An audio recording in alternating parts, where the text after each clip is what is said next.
Kita tansah muji syukur dumateng Allah Subhanahu wa taala ingkang sampun peparing nikmat dumateng kita sedaya. Zahir ugi batin khususipun Islam iman. Kaping kalihipun shalawat lan salam mugi kunjuk dumateng Nabi Agung Muhammad sallallahu alaihi wasallam. Panutan kita ingkang kanthi ajaran agami Islam tetap selamatan kita sedaya teng donya dumugi akhirat. Sesarangan kita bika kanthi wacan basmalah. Bismillahirrahmanirrahim. Mugi-mugi Allah paring ridho, mugi-mugi dicatat dados salah satunggalipun amal kesaenan kita. Kita lajengaken Bapak Ibu tafsir Ibnu Katsir surat Al-Baqarah masuk ayat 67 nggih. Wa idz qala Musa liqaumihi innallaha ya'murukum an tadhbahu baqarah. Sampun kepanggih saya Bapak Ibu. Sampun nggih kita waos 67 sampai 71. 67 sampai 71. Monggo. A'udzu billahi minasyaitonir rajim. Bismillahirrahmanirrahim. Wa idz qala Musa liqaumihi innallaha ya'murukum an tadhbahu baqarah. Qalu atattakhizuna huzwa. Qala a'udzu billahi an akuna minal jahilin. Qalu ud'u lana rabbaka yubayyin lana ma hiya. Qala innahu yaqulu innaha baqaratun la faridu wa la bikr awanum baina dzalik faf'alu ma tu'marun. Qalu ud'u lana rabbaka yubayyin lana ma launuha. Qala innahu yaqulu innaha baqaratun safra'un faqi'un launuha tasurrun nazirin. Qalu ud'u lana rabbaka yubayyin lana ma hiya. Innal baqarata syabaha alaina wa inna insya'allahu lamuhtadun. Qala innahu yaqulu innaha baqaratul la zalulun tusirul arda wa la tasqil harth musallamatul la syiyata fiha. Qalul ana ji'ta bil haqq fadzabahuha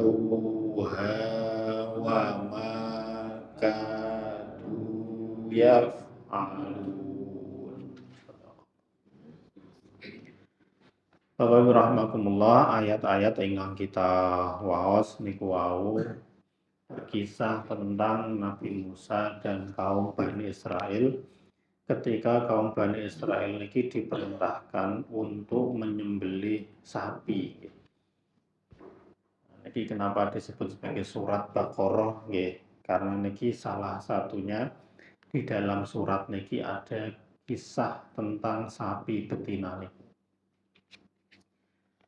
Cerita-cerita yang akan riwayat-riwayat yang akan disampaikan pada tafsir niki kata Imam Ibnu Katsir ini semua niku diambil dari riwayat atau catatan-catatan buku-buku dari Bani Israel yang boleh hukumnya boleh dinukil, boleh disampaikan. Israiliyat nih kalau kita belajar nopo ulumul Quran ngoten niku Israiliyat, kisah-kisah tentang Bani Israel niku boleh diceritakan. Tetapi kita tidak boleh membenarkan dan tidak boleh mendustakan. Seperti cerita wae. Bahwa benar, bahwa orang. Kita nggak boleh itu benar, kita nggak boleh bilang itu tidak benar.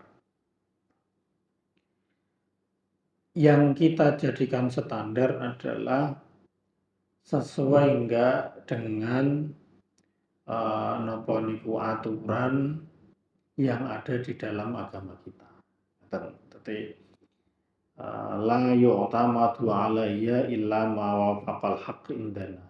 Tidak bisa dijadikan sebagai iktimat, sebagai tidak bisa kemudian kita validasi kebenarannya kecuali sesuatu yang disebutkan di dalam Israiliyat niku sesuai dengan kebenaran yang ada di dalam Islam. Jadi ini cerita Bapak Ibu rahimahullah ya. Ada beberapa riwayat tentang kisah niki. Intinya hampir sama, tapi alurnya ada yang sedikit berbeda. Ibnu Abi Hatim meriwayatkan dengan sanadnya dari Ubaidah As-Salmani.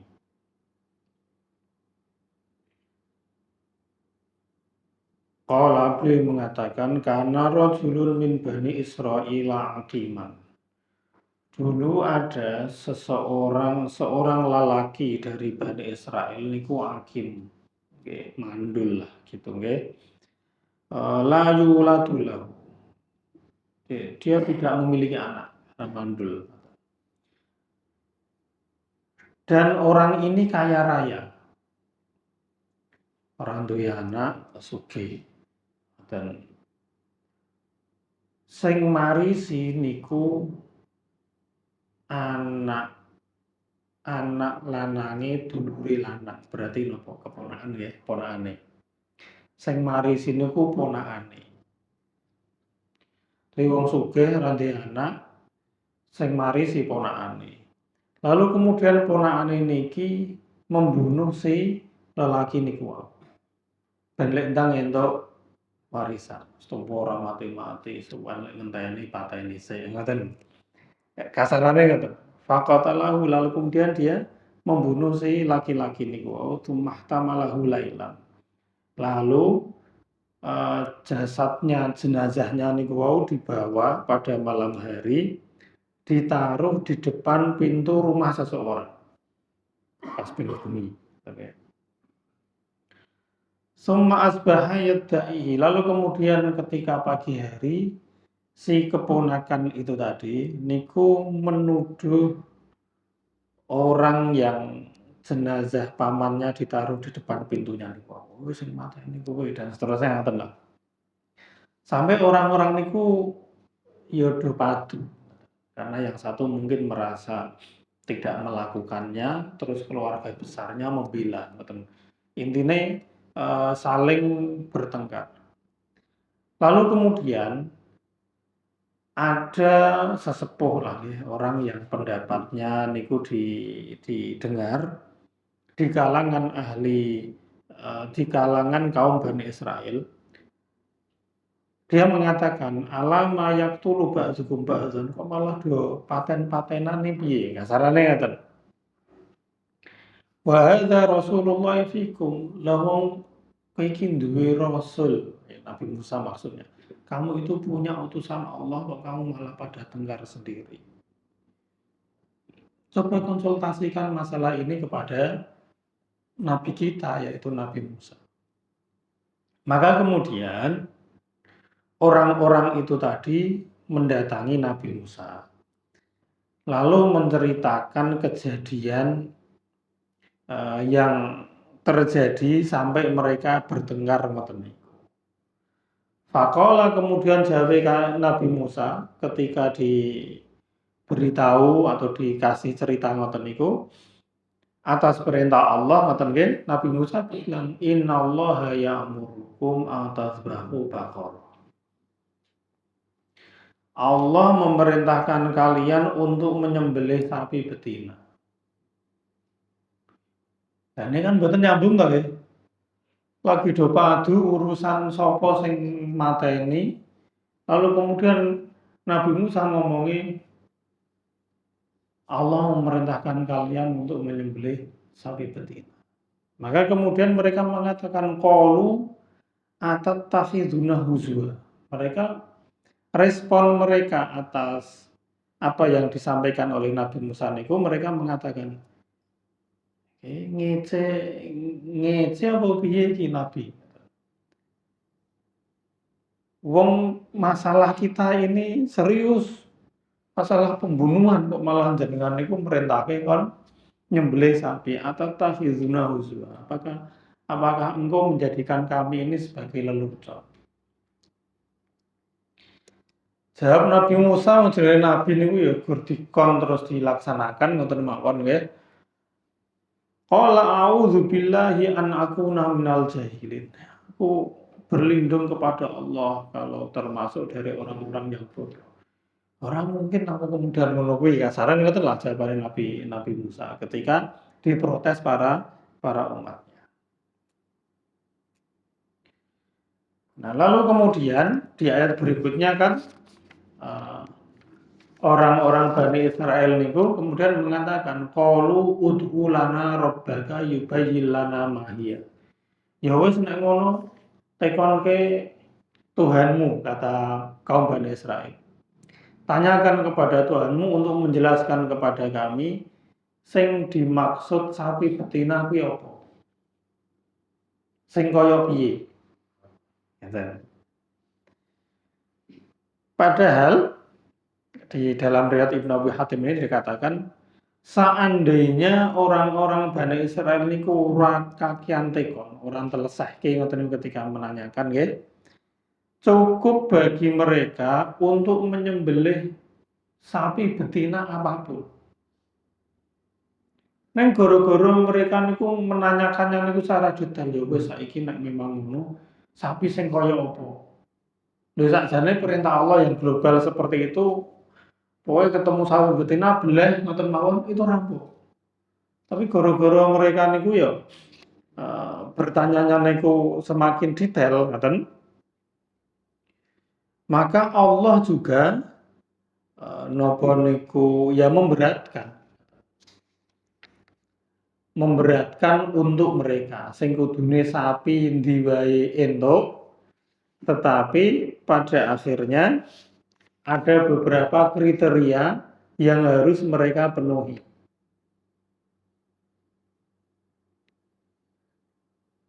Yaitu Allah mengatakan ya, qala innahu yaqulu innaha baqaratul la farid. Nabi Musa menjawab, sing dimaksud sapi betina kuwi sapi betina sing la farizun, sing urung tuwa. Wala bikrun, neng ya ora isih cilik. Jadi cukupan ngoten. Ya ora tuwa ya ora cilik. Awanum baina dzalika ainisfun bainal bukri wal harama. Ya tengah-tengah cukupan.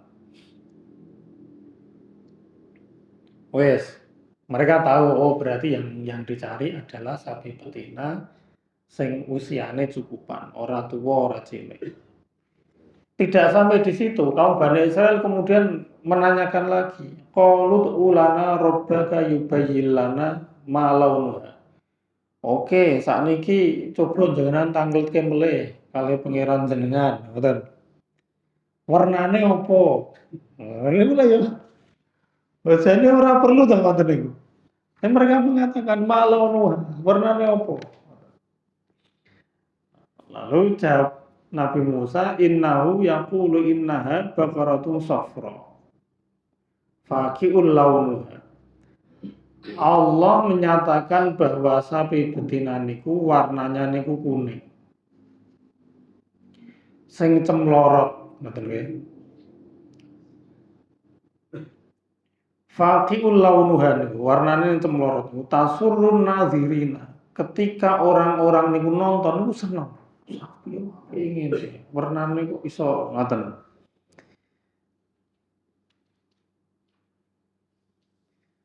Oke, warnanya sudah ketemu ya. Usianya sudah tahu, warnanya sudah tahu. Lalu kemudian orang Bani Israel ini merasa tidak cukup. Dia masih nanya, qalu ulana rabbaka yubayyin lana ma hiya. Sik tekon kene karo pangeranmu, saya bingung ya apa iki. Ngeten. Masih apa ya? Belum jelas katanya gitu. Masih belum jelas yang dimaksud niku napa. Lalu kemudian jawab Nabi Musa, qala innahu yaqulu innaha. Jadi Nabi Musa itu beberapa kali ya beliau mengatakan innahu yaqulu, innahu yaqulu. Itu artinya saat terjadi dialog niku Nabi Musa nggak dituntun oleh wahyu. Ketika kaum Bani Israel tekon warnane apa, niku langsung jawaban dari Allah lewat Nabi Musa. Maka Nabi Musa mengatakan Allah dawuhe sing dipingini kuwi sing ngene. Ya, di beberapa kali ayat tadi kan gitu ya. Di akhir ini juga dikatakan innahu yaqulu innaha sak temene Gusti Allah yaqulu niku dawuh sapa Gusti Allah innaha sak temene napa niku sing dikarepe niku wae iku baqaratun la dzalulun. Sapi betina yang tidak pernah dipakai untuk bekerja. Tusirul ardo wala taskil harf. Ora tahu dinggo napa nggih ya. Jangan biyen istilahnya mbrujul salah. Napa niku? Ngluku. Yang belum pernah dipakai untuk niku wala taskil harsa dan juga belum pernah dipakai untuk ya niku dinggo nyirami napa tanduran. Napa di punggungnya dikasih napa niku tempat air niku dinggo nyiram. Enggak pernah dinggo kerja. Tidak pernah dipakai untuk kerja. Musallamatul lasyata fiha. Enggak ada cacatnya, ngaten nggih. Ya ora eneng celeret putih. Jadi mulus kuning tok. Ngoten. Nah, ini kan semakin sulit ya. Semakin mempersempit pencarian bagi orang-orang Bani Israil. Nah awalnya kon belah sapi wis langsung belah ono sapi wedok ndi wae belah. Itu kan gampang mencarinya. Nah, karena mereka nanyanya detail, maka kemudian semakin nyempit. Usiane piro, warnane kaya opo, terus spesifikasinya lebih detailnya kayak apa. Ini kan semakin mengerucut dan sehingga semakin sulit. Maka dawuh Kanjeng Nabi niku ojo kakean tekon kata Nabi. Pada waktu itu loh ya, pada waktu wahyu masih turun pada Nabi. Ojo kakean tekon. Soalnya sing gawe rusak umat sebelum kalian niku gara-gara kakean tekon karo Nabi ini. Pokoknya nek sing tak perintahke lakoni bae. nek sing aku meneng wae ra usah tekon kowe. Ngaten. Soalnya kalau kita tanyakan, lalu kemudian turun perintah atau wahyu dari Allah, ya niku nek meringankan kita, kalau memberatkan. Dan itu konteksnya ketika wahyu masih turun. Nabi masih ada di antara kita. Pesannya Kanjeng Nabi ngoten. Sate. Nek malah digenahke niku aku. Maka misalnya Kanjeng Nabi ini ketika menjelaskan tentang perintah haji, ada seorang sahabat bilang, "Afi kulli sanatin ya Rasulullah."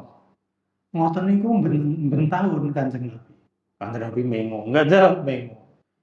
Tekonin ae. Ben tahun Kanjeng Nabi berusaha untuk menghindar untuk menjawab pertanyaan ini. Soalnya nek Kanjeng Nabi itu ngomong iyo. Kasane awak dhewe. Itu pada zaman turunnya wahyu. Ya nek saiki ketika nggak tahu ya emang harus tanya karena tidak mungkin kan kemudian aturan agama kita ini diubah karena wahyu sudah berhenti. Jadi ya kalau kita nggak paham, ingin tahu detailnya sekarang ini ya tanya-tanya saja. Tapi ketika pada waktu itu saat Nabi masih ada, niku ben ora semakin mempersempit ruang gerak. Pokoknya kalau Allah itu mendiamkan, itu ora usah digolek-goleki. Ya diterima ngoten niku. Karena Allah ketika mendiamkan sesuatu itu bukan berarti Allah lupa. Tapi mau membiarkan itu sebagai sesuatu yang itu boleh kamu lakukan. Ngoten. Ya, lalu kemudian setelah napa niku spesifikasi niku dijelaskan secara detail oleh Nabi Musa taala, mereka mengatakan qalul ana ji'ta bil haqqi fadzabahuha wa ma kadu yaf'alun. Mereka saiki wis ketemu iki barang iki. Lalu kemudian disembelih. Hampir saja mereka tidak mampu melaksanakan itu. Nah, setelah disembelih, ngaten nggih Bapak Ibu rahimakumullah, daging atau sebagian daging dari sapi betina niku wau.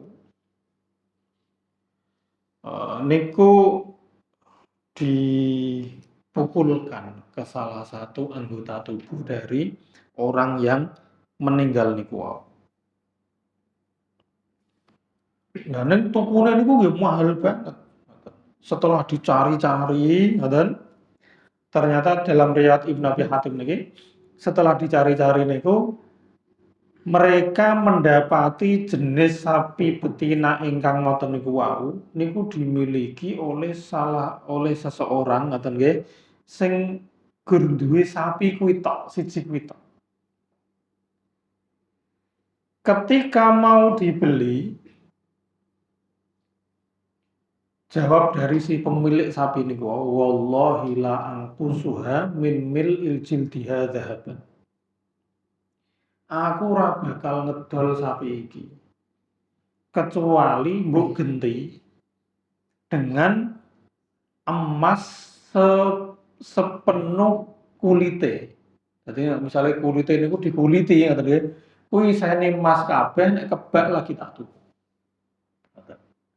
Padahal awalnya ya nggak sampai segitu tapi ya sapi niku nggih pinten nggo korban awak dhewe zaman tahun kemarin nggih. Kisarannya gitu. Nggih, cuma segitulah ngoten. Artinya nggak sampai sepenuh emas tubuh niku. Karena memang tidak akan dijual kecuali dengan harga yang seperti itu dan sapi satu-satunya sapi yo gur niku ngoten nggih yang memenuhi spesifikasinya, maka kemudian ya dibeli. Lalu disembelih, dagingnya dipukulkan ke anggota tubuh orang yang meninggal. Tiba-tiba orang yang meninggal itu tadi fakoma. Wes mati niku tangin. Ora gara-gara njaluk irung daging mboten dewan kurban mboten. Dia napa niku ya ini mukjizat yang diberikan oleh Allah kepada Nabi Musa. dagingnya dipukulke di orang yang meninggal niku wau, lalu kemudian dia bangkit. Dihidupkan lagi oleh Allah.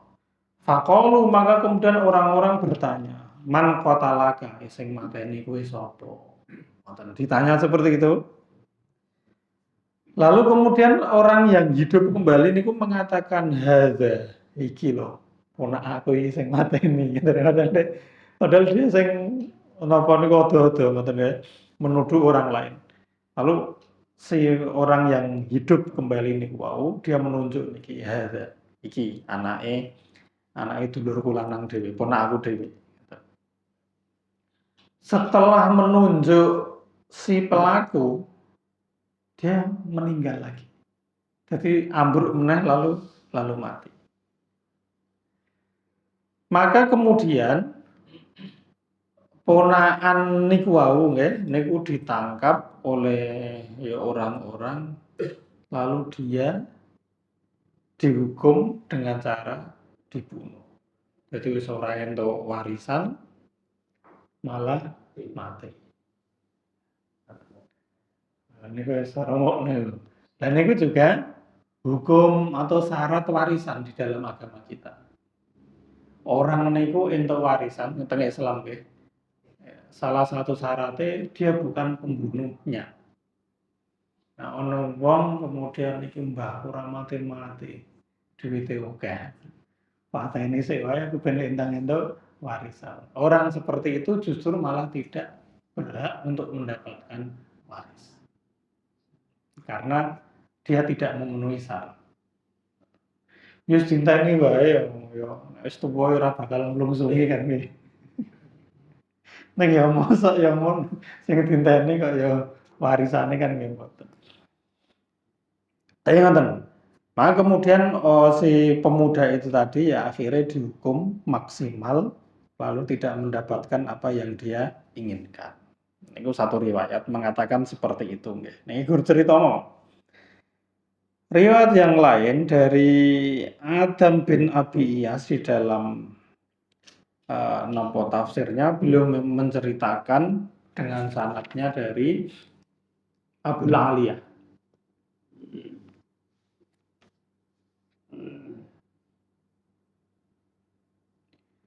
Ceritanya hampir sama. Ada orang kaya raya di kaum Bani Israel, nggak punya anak, punya kerabat, kerabatnya itu yang akan mewarisi. Lalu kemudian orang itu tadi dibunuh, ditaruh di tengah jalan. Ini bedanya. Tadi kan di pintu rumah seseorang, ini ditaruh di tengah jalan. Lalu kemudian orang itu melapor kepada Nabi Musa. Dia bilang, Nabi, kerabatku dibunuh.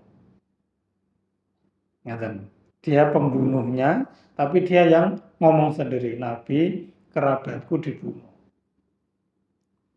Dan aku tidak mendapati seorang pun yang bisa aku tuduh siapa pelakunya. Maka aku minta bantuanmu, wahai Nabi. Nek cara wong Jawa pitik nek arep ngendhok niku tetep-tetep. Terus sing kakean ngomong niku biasane pelakunya gitu. Ini sama nih nek ceritane ngoten niku. Lalu kemudian Nabi Musa menyampaikan di tengah masyarakat, beliau mengatakan, siapa yang tahu tentang kasus ini? Ternyata nggak ada yang tahu. Maka Nabi Musa kemudian memohon kepada Allah Subhanahu wa Ta'ala, lalu Allah mewahyukan untuk melakukan hal yang seperti itu tadi. Ceritanya hampir mirip seperti itu.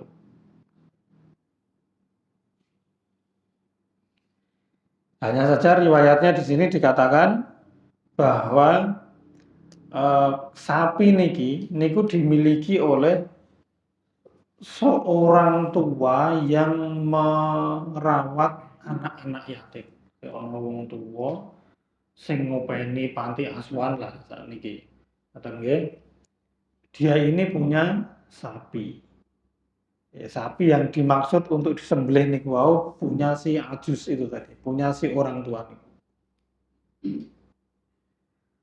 Tetapi si orang tua ini tadi tidak memberikan sapi itu kecuali dengan harga yang selangit. Maka orang-orang lapor kepada Nabi Musa, "Mun ketemu sapi ini, neng regane kok ngawu-awu." Ngeten. Mereka melapor seperti itu. Lalu jawab Nabi Musa ya. Nabi Musa melehke mereka nih kaum Bani Israil. Lah iya. Innallaha qad khaffafa alaikum. Allah niku wis gawe gampang, gawe ringan. Jane langsung ketika Allah bilang menyuruhmu menyembelih sapi betina, langsung kowe golek sapi saanane mbok beli lek wis rampung. Neng masalahe kalian fasyaddatum ala anfusikum. Kalian memberatkan diri kalian sendiri. Ya wis aku ora iso ngopo-ngopo. Salah-salah kalian sendiri, ngoten. Maka kata Nabi Musa, fa'atuha ridhoha. Ya udah, bayar sesuai dengan apa yang diinginkan oleh orang tua itu tadi. Maka kemudian dibayar, ngoten nggih. Lalu kalau dalam riwayat ini Nabi Musa mengambil tulangnya, bukan dagingnya. Tulang dari sapi niku wau diambil, lalu kemudian di tulangnya niku dipukulkan kepada orang yang mati niku wau. Maka kemudian orang yang meninggal niku wau bangun kembali menunjuk siapa yang membunuhnya.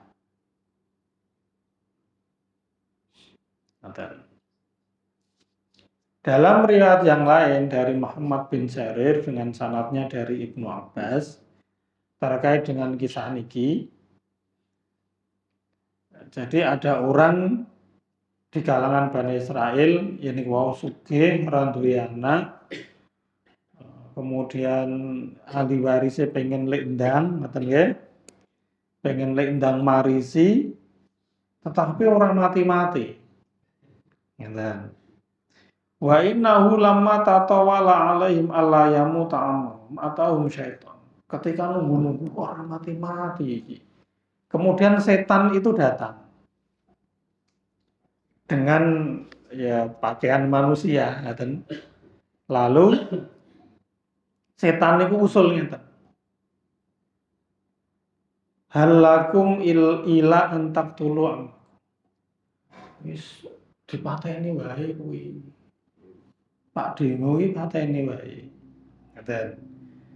Kengko ben lendang iso marisi bondone. Ngoten. Lalu kamu nanti bisa napa niku meminta penduduk lain supaya membayar diat atas denda atas kematian pamanmu. Jadi skenarionya adalah pamane niku dipateni lalu kemudian ditaruh di tempat yang lain, mereka yang dituduh sebagai pembunuhnya. Nah, orang kalau membunuh seseorang niku salah satu hukumannya adalah kudu membayar diat atau denda. Membayar tebusan nih loh. Dulu-dulu kan sok ada nggih. Misalnya ada TKW di Arab Saudi melakukan kesalahan lalu kemudian ini hukumnya hukum mati ngoten nggih. Nah, niku kan salah satu carane niku kudu bayar diat. Kalau niku bisa bayar tebusan niku, kalau keluarga dari pihak sana niku menerima ngoten, ya dia bisa selamat nyawanya. Nah niki karo setan di ojo-ojo iku pateni wae. Engko terus jasate delen nang kono. Kowe wis entuk warisan, entuk dendane. Ngoten. Lah iku wis untung berlipat. Ngoten. Ya setan ngoten niku, ngocok-ngocoki. Lalu kemudian ya karena wis buta mata, katanya buta hati. Sing penting untuk duit mbok piye carane. Maka kemudian orang keluarga niku wau membunuh pamannya. Lalu jenazahnya ditaruh di tempat yang lebih dekat pada kampung sebelah. Karena aturannya di Bani Israil niku apabila ada orang yang meninggal di antara dua kampung niku diukur mana yang lebih dekat. Nek lebih dekat di kampung A misalnya yang bertanggung jawab adalah orang yang di kampung A. Demikian sebaliknya. Lagi dicorong terus dalan nang kampung sebelah wae. Ya kuwi mau untuk warisan untuk tebusan. Dan lalu kemudian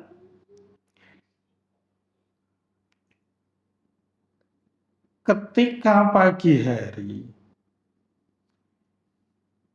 orang-orang dari napa niku wau keluargane niku wau niku mendatangi penduduk kota sebelah. Lalu mereka mengatakan, kalian telah membunuh paman kami. Maka kalian harus membayar denda.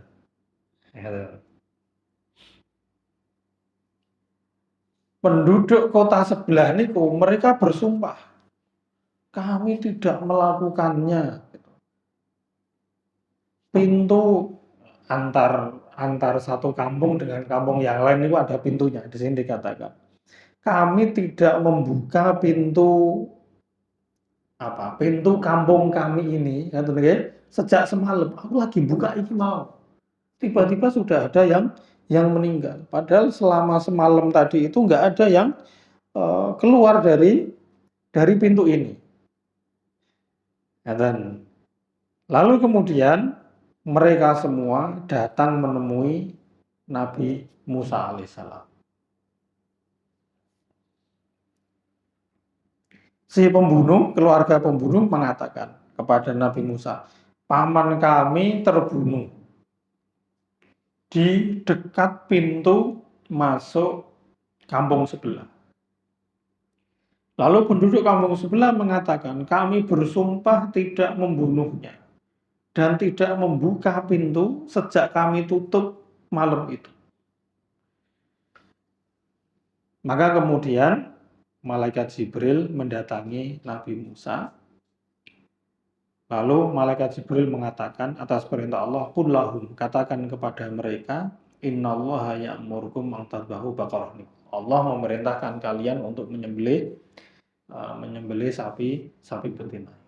Ini lahiri Bapak Ibu. Jadi ceritanya hampir sama dan ini kisah Israiliyat yang oke, kita dengarkan ngoten nggih. Ning ya ora usah dibenerke, ora usah disalahke. Ini sekedar cerita saja yang melatar belakangi turunnya ayat niki wau.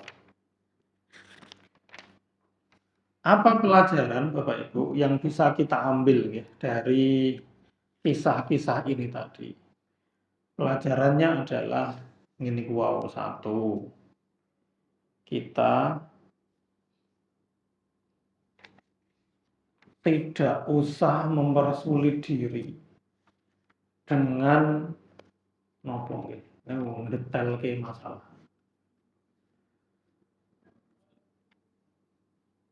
Apa yang diperintahkan oleh Allah ya dilakoni. Misalnya mendetailkan masalah ini, dewe diperintahkan sholat, lalu kemudian hikmahnya apa ya sholat? Sholatnya gawe apa ya? Sholatnya ben apa? Ya? Kita berusaha untuk menggalinya. Ini sesuatu yang nggak perlu sebenarnya. Karena cukup ketika itu diperintahkan oleh Allah, yakin bahwa itu baik. Baiknya kaya apa? Ya Allah yang tahu. Tapi ini kebaikan. Sehingga ketika kita menjalankan itu ya atas dasar keimanan. Kowe diperintahke wis lakoni gitu. Itu akan lebih nyaman bagi kita. Karena kalau kita mencari-cari ngoten niku kaya-kaya iki ora percaya. Sampai kemudian kita membuktikan sendiri. oh iya ternyata tak lakonane misalnya gitu loh. Nah itu kan sesuatu yang aslinya kita masih mencurigai niku bener napa mboten. Atau itu menguntungkan bagi kita atau tidak. Padahal kalau kita tahu bahwa Allah Subhanahu wa taala itu ahkamul hakimin, zat yang maha bijaksana.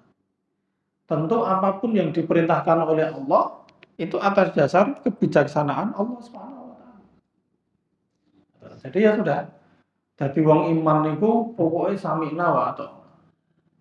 Dikon ngopo wis manut, tanpa perlu engko piye. Nah, karena kita percaya Allah selama ini baik-baik saja dengan kita, apapun yang diperintahkan pasti untuk kebaikan kita. Dan apapun yang dilarang pasti juga untuk kebaikan kita. Ngaten. Itu akan meringankan kita nggih Bapak Ibu rahimakumullah, akan meringankan kita dan membuat kita niku ya tidak perlu effort atau usaha yang lebih. Pokoknya nek amalan itu ya berupa ibadah-ibadah mahdhah ngoten niku, ya sudah laksanakan saja tanpa perlu macam-macam, tanpa perlu mencari, memikirkan dan seterusnya. Biar orang-orang itu menganalisis, saniki misalnya sholat ternyata bisa apa, sholat terkait dengan kesehatan, terkait dengan apa, itu kan mereka-mereka. Itu membuktikan bahwa ternyata sholat niku emang benar. Tapi kita nggak perlu puasa baik untuk kesehatan dan seterusnya. Arepa puasa ra sehat diperintahi Gusti Allah poso lakon. Kita sebagai orang yang beriman ngoten niku. Tanpa perlu ntlesehke kaya ora percaya karo Gusti Allah. Insyaallah ngoten mugi-mugi niki manfaat. Yang ngapunten apabila wonten kelintan-kelintanipun. Monggo sarangan kita tutup kanthi wacan hamdalah kafaratul majelis. Alhamdulillahirabbil alamin. Subhanallah wa bihamdika asyhadu an la ilaha illa anta astaghfiruka wa atubu ilaik. Assalamualaikum warahmatullahi wabarakatuh.